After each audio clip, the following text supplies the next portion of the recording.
So absolutely unexpectedly, Kazakhstan faced the biggest challenge in our history. So we definitely could call it as a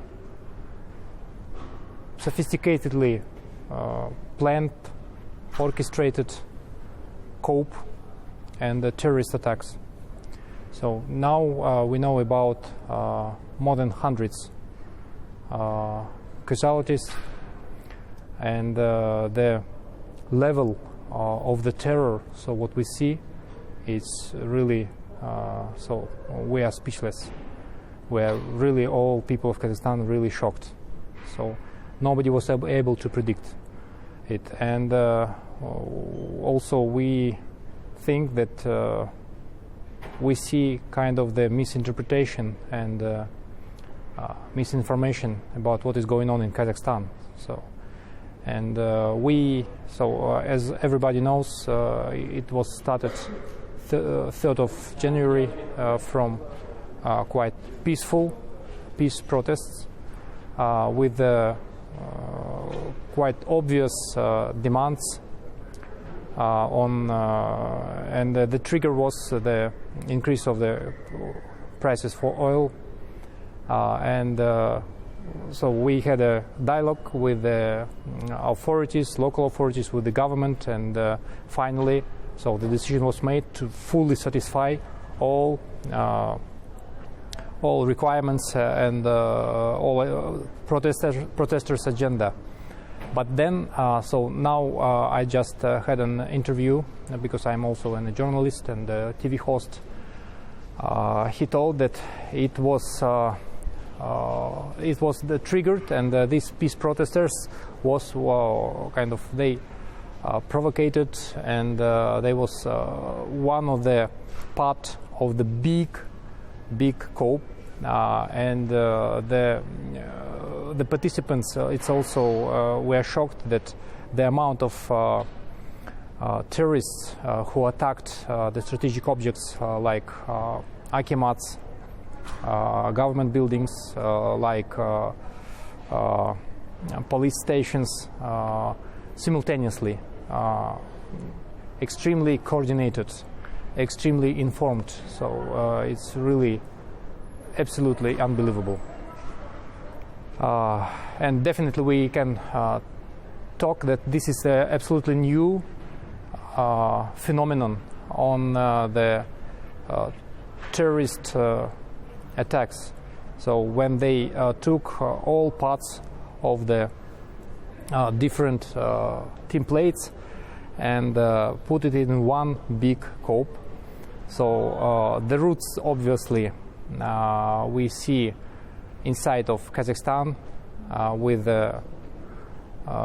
connection abroad, maybe. I don't know, because now we have investigation, and now we are already in the red level of the counter-terrorist operations. But I'm, as an expert and as a journalist, I'm pretty sure that the roots comes from the conflicts of the elites inside Kazakhstan. And we know about, so everybody shocked that the head of the Committee of the National Security yesterday was arrested and accused, and the level of the information, secret information, strategic information the terrorists had, the level of the coordination, and all these organization stuff, so tells us that it was, as I told, planned much before this. The aim of these terrorists is to attack the sovereignty of Kazakhstan and to attack President Tokayev. And only his decisions and leadership and his unexpected from the terrorist side, the decision to call for the peacemakers from organization of ODKB, from Russia, from Armenia, from Tajikistan, and the decision they made very fast. So and it allows us to protect the strategic objects. So this gave us the opportunity to make counter-terrorist operation, especially in Almaty. So what we know that the terrorists grew inside Kazakhstan, and also some of the people was hired abroad in Central Asia, maybe in Middle East, who knows. So because we see in the hospitals lots of foreigners, and the level of the terror is like unbelievable terror. So we see the headless corpse, so that the corpse was burnt, raping people, women, hostages, hospitals, children. It's not peace. So at the moment, so after 5th of January, after this attacks, we can't call it like a we can call it like a peace protest. We can't even call it like a riot. No, it's definitely a terrorist attack. And now we are still in the red level. We hope that the peak of this crisis. So we passed the peak of this crisis, but still there are a huge danger.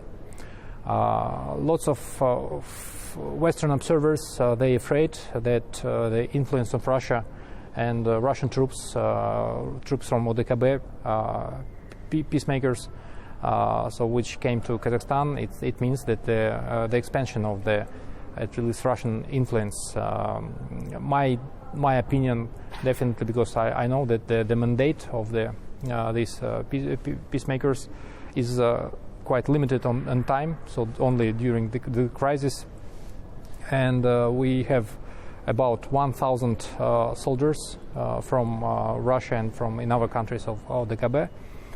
After the crisis, so there is no doubts that all foreign soldiers will leave Kazakhstan, and we are very grateful to our allies and to our friends in Russia, in Belarus, in Tajikistan, in Armenia, also for their support and for their assistance, for their consultancy. They're making technical assistance, and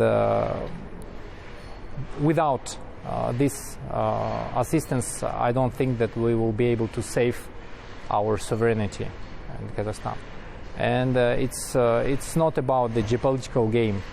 It's mostly about the clash of elites inside. It's a struggle for the power in Kazakhstan. And what we have for the moment, still high level of the danger, but what I see, that the people of Kazakhstan, so they solidarity, they highly support the President Tokayev because he revealed amazing leadership